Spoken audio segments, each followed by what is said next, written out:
And the reason is because we are not appointed to wrath. This video claims that if you don't believe in the pre-tribulation rapture, then you don't believe in the gospel. This is a nonsense argument. Here's why. They are saying that we are not appointed for wrath and that God will one day bring down wrath on the earth. And because we are not appointed for wrath, then God is just going to remove us from this earth before the wrath comes. Now they're saying that on the cross, Jesus took all the wrath of God upon himself, and therefore there's no more wrath left for us. So how can we be in the wrath of God when he already took it?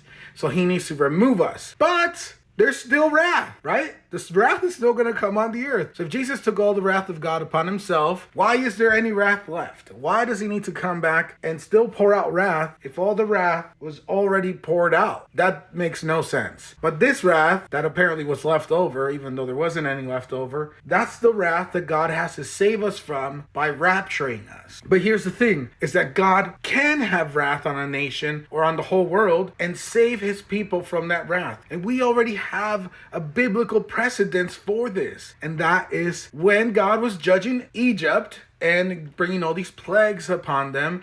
That wrath that God poured out upon the actual nation of Egypt to show them that he was the real God, that wrath never touched the Israelites. And did they need to get raptured in order for that wrath not to touch them? No, they were living there, right next to those people. And that was the actual miracle. The fact that all of the livestock died except for the Israelites' livestock. That was part of the miracle. The fact that all the water was turned into blood except for the water where the Israelites want to drink. That was the miracle. It's called escapism. We want to leave before things get bad, and we don't want to do the work of fixing things here on the earth because, hey, we're going to leave. So why fix it? Why fix global warming? Why fix the economy? Why fix the way we treat each other if God's just going to rapture us out?